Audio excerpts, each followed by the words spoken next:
Assalamualaikum warahmatullahi wabarakatuh. Waalaikumsalam Waalaikumsalam warahmatullahi warahmatullahi wabarakatuh. wabarakatuh. Alhamdulillahirabbil alamin wa bihi nasta'inu ala umurid dunya waddin. Amma ba'd.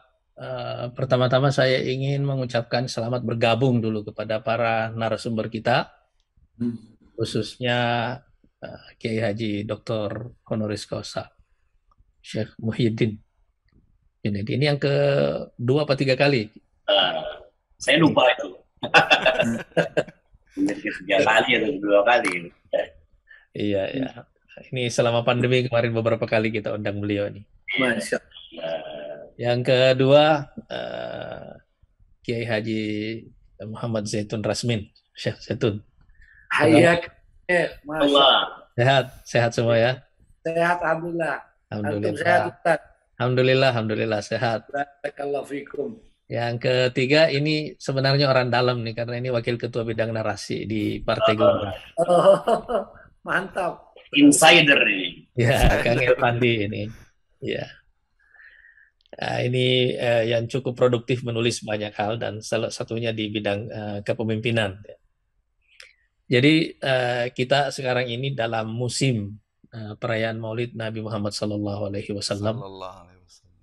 dan saya rasa tidak ada satu pemimpin di dunia ini sampai sekarang ini yang kelahirannya diperingati oleh begitu banyak orang di seluruh dunia setiap tahunnya.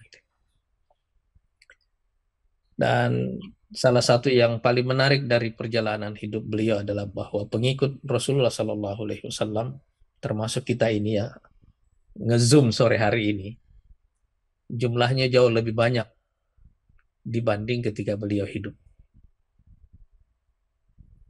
Jadi yang mengikuti beliau dan kita-kita ini yang disebut sebagai saudaranya, bukan sebagai sahabatnya, yang beriman tapi tidak pernah melihat beliau, itu jumlahnya jauh lebih banyak.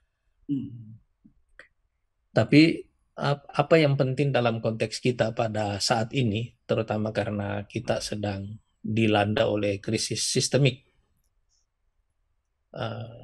yang seperti di awal-awal ketika kita memasuki pandemi, saya mengatakan bahwa krisis ini akan melewati 4 rute. Gitu.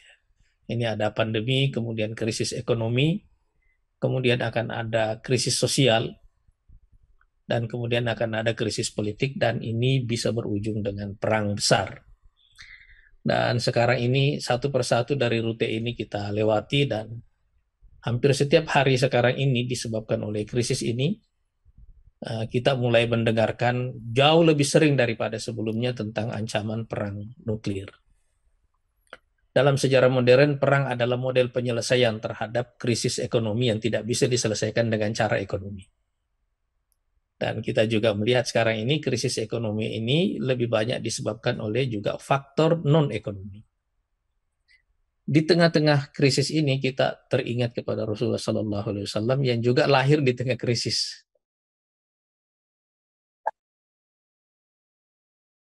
Dan kalau kita melihat krisis yang dialami oleh Rasulullah SAW atau krisis di mana beliau diutus, konteksnya bukan hanya di Jazirah tetapi juga krisis geopolitik.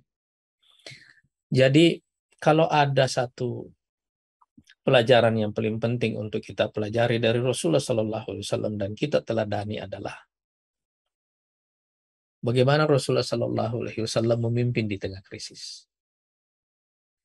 Kira-kira itu pertanyaan besar kita saat ini ketika kita mencoba mencari ilham dari perjalanan hidup Rasulullah SAW. Saya mempunyai satu catatan bahwa buku-buku sirah yang umumnya kita baca berisi tentang dua hal lebih banyak. Yang pertama adalah wasfun lil ahdas, gitu ya. Ini lukisan tentang peristiwa yang dialami oleh Rasulullah SAW dan juga mungkin tentang situasi di zamannya. Yang kedua, nuansanya adalah nuansa ta'zim, pengagungan kepada Rasulullah SAW. Karena itu umumnya kita membaca sirah itu dan keluar dari bacaan-bacaan sirah itu dengan kecintaan yang luar biasa kepada Rasulullah SAW. Ada idealisasi yang luar biasa kepada Rasulullah SAW. Tapi pada waktu yang sama kita juga merasakan bahwa susah betul beliau itu diteladani. Jadi kita mengaguminya, kita mencintainya, tapi kok susah betul diteladani itu. Termasuk di dalam masalah-masalah kepemimpinan. Kita memang mengakui bahwa jarak kita dengan beliau pastilah terlalu jauh. Tetapi paling tidak kita membutuhkan satu model pendekatan yang baru dalam membaca sirah Rasulullah SAW, yaitu cara membaca untuk mengikuti, untuk meneladani. Jadi bukan sekedar takzim, karena takzim itu pasti dengan sendirinya akan terjadi ketika kita membaca kehidupan Rasulullah SAW. Tetapi yang memberikan kita suatu pengertian tentang bagaimana kita meneladani beliau ketika kita mencoba mencari persamaan konteks antara situasi yang beliau hadapi dan situasi yang kita hadapi, lalu kemudian mencoba melihat apa yang dilakukan oleh beliau dalam situasi-situasi itu dan apa yang mungkin bisa kita lakukan dalam situasi kita saat ini. Jadi pelajaran tentang kepemimpinan di tengah krisis ini adalah pelajaran paling besar yang seharusnya harus kita pelajari saat ini dari kehidupan Rasulullah SAW. Hari ini Gelora Talks tidak seperti biasanya. Ini kita masuk ke tema ini karena dalam waktu 1 tahun lebih ini sejak Gelora Talks ini kita munculkan, sebagian besar temanya memang adalah tema-tema tentang krisis ini.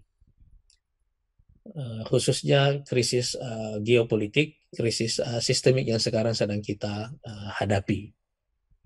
Saya kira pada sore hari ini kita mengundang para narasumber yang kompeten di sini, dan mereka ini rata-rata bukan sekedar alim dalam bidangnya, tetapi juga ini aktivis semuanya ini. Orang yang biasa ada di jalan, orang-orang pergi semuanya, yang mengerti, merasakan juga krisis ini, artinya bukan hanya intelektual, tapi orang yang benar-benar terlibat memimpin jalannya sejarah umat kita di Indonesia. Mudah-mudahan insya Allah pertemuan atau dialog kita sore hari ini bisa memberikan kita ilham tentang bagaimana menerapkan atau mempelajari, mencari ilham dari Rasulullah SAW tentang kepemimpinan di tengah krisis. Saya kira demikian. Sebagai pengantar saya ingin mengucapkan terima kasih kepada Pak Kiai Muhyiddin Junedi yang alhamdulillah, jangan bosan-bosan Pak Kiai ya. Insya Allah. Insya Allah. Insya Allah. Juga Syekh Zaitun dan Kang Elfandi, mudah-mudahan insya Allah dialog kita sore hari ini menginspirasi. Karena menurut saya inilah sebenarnya inspirasi yang diperlukan bukan hanya oleh umat Islam, tapi juga oleh dunia. Inspirasi tentang kepemimpinan di tengah krisis. Assalamualaikum warahmatullahi wabarakatuh.